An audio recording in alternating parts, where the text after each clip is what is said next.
Good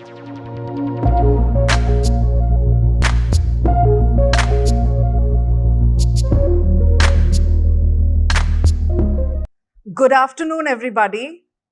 My name is Anindita Chaudhuri. I'm an ecopreneur by profession and eco-warrior by passion. Let me start with a small question. Do give it a thought. Don't you think we are living on this earth as if we have an extra planet at our disposal? Well, have you thought about it? We are actually using 50% more of our natural resources than that we sustainably produce. And as per WFP, this figure is so huge that by 2030, we might require, you guess what, 2 worlds for us to survive. The current global hunger scenario and malnutrition crisis is enormous. As per the WFP data, which has been taken from 79 countries of the world, 345 million people of the world are facing acute food crisis. And this level, can you imagine, is double from 2020. So, this is the question. The second question is, do you think we are all in some form of addicts? Well, I believe that humanity is an addict. Addict to what? Addict to burning fossil fuels. As you can see, this is a common sight. We are burning fossil fuels for our greed. And this is consistently happening.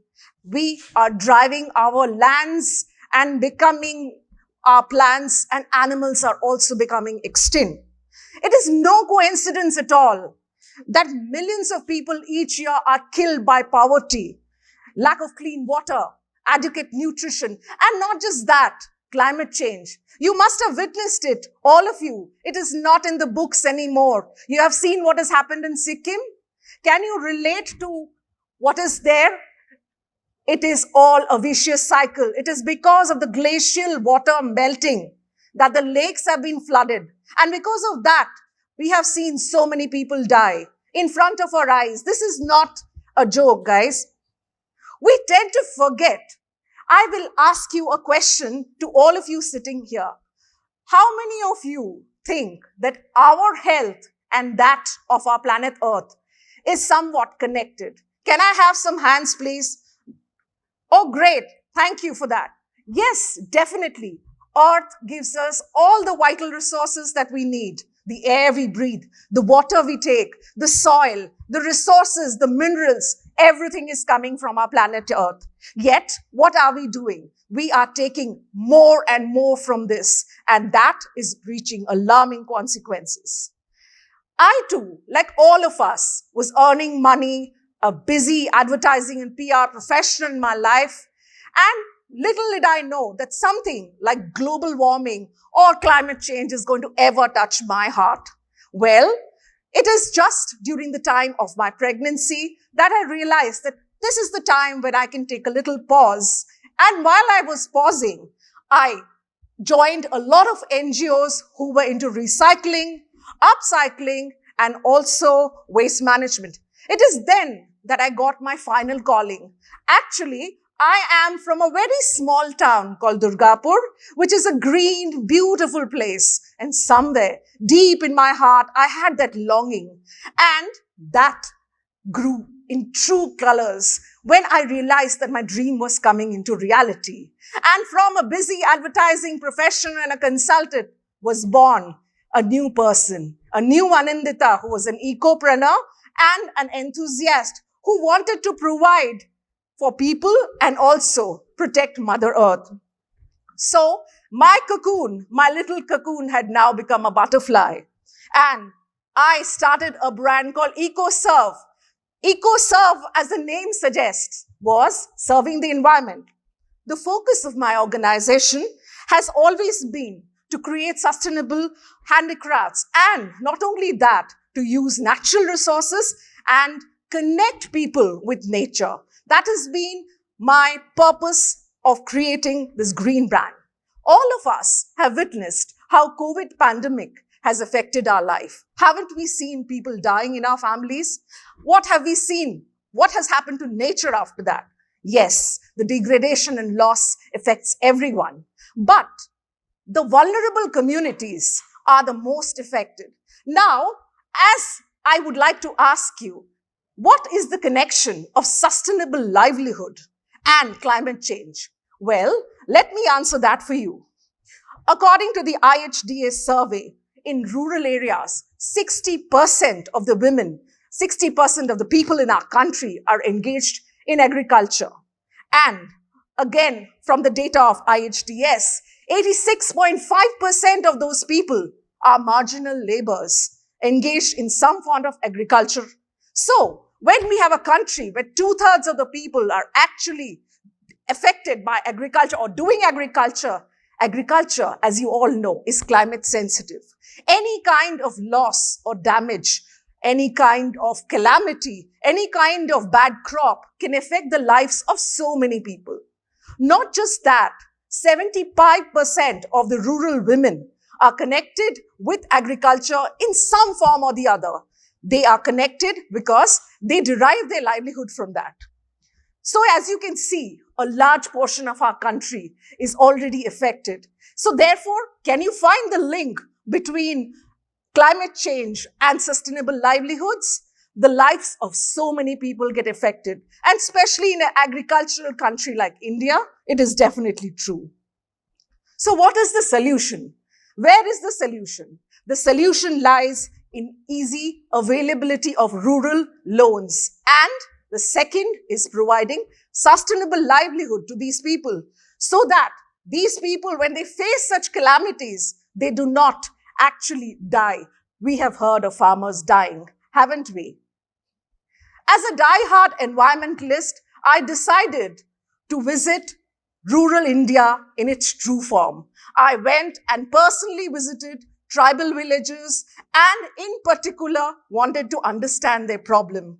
So, as part of my organization, my mission has been to identify their basic problems. We all are sitting in the AC, comfortable, nicely wearing clothes, but we do not have any idea that these tribal women and these tribal people face very, very basic needs which are not sorted. They have water scarcity. They have food which is not there. They have basic health and sanitation facilities which are not provided. And to top it all, they do not have even job opportunities. Somebody should be there to help. I specifically decided to go to the villages and talk to the women because I believe that these women were shy. And as India has a lot of these tribal women, I decided to work for them. I found out that they do not have basic financial knowledge, which is essential. And to top it all, there are nobody who has decided to go to them. They have asked people to come, but they have not nobody who has gone to them and provided them with some sort of training facility. When I found a solution to this, I decided I will form clusters, empower these women, give them fair wages, and therefore 95% of the people who are working with me are women. Today they are trained, they have basic skills, they are living a life. Not just that, I did not uproot them from their small villages. Rather, I went to them, provided natural resources available in the area. To give you an example, these are the women whom I employ from rural areas. These are my people working. The first lady is working with something called palmyra grass. And people, these things have not been picked up randomly from nature. As you can see, it is a dried leaf. We are also making areca leaf plates. They are also not extracted from nature. They are dry leaves which were actually a waste. So what I did was used waste and provided employment opportunities to these people, made their lives better. And today I can proudly say that we have such clusters working all over the country, and we have employed 100+ women who are getting their livelihoods, having a better life and a sustainable livelihood, which neither destroys nature nor has anything to do with harming nature. All of you are aware that the amount of materials which are used and consumed, why it is happening? Because we are dumping more. We are dumping more. This garbage bin is what we are doing right now. We are producing and we are consuming, and this ratio is absolutely deadly. You'll be surprised to hear that as per One Planet Network, this is going to increase by 110% in 2060 if the condition remains the same.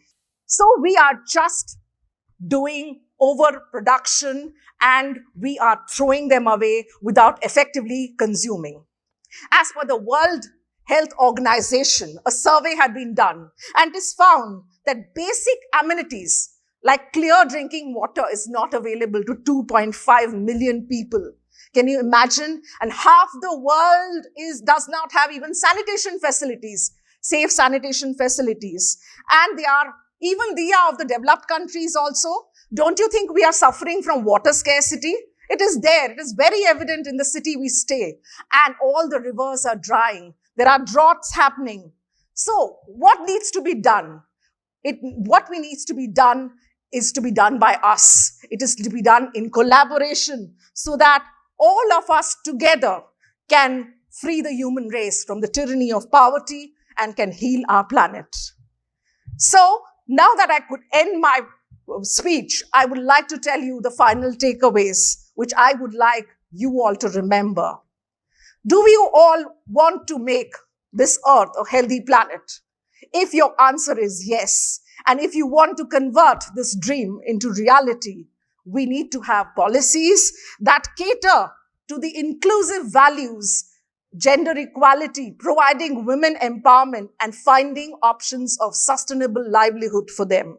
Every country in the world should follow the 17 SDGs, which has been set by the Paris Agreement in 79 countries have agreed to this. The time has come to right now abide by it and to integrate the balance between the three pillars, social, economic, and environmental. The time to do our bit is now. We should not be blaming somebody else for what is happening.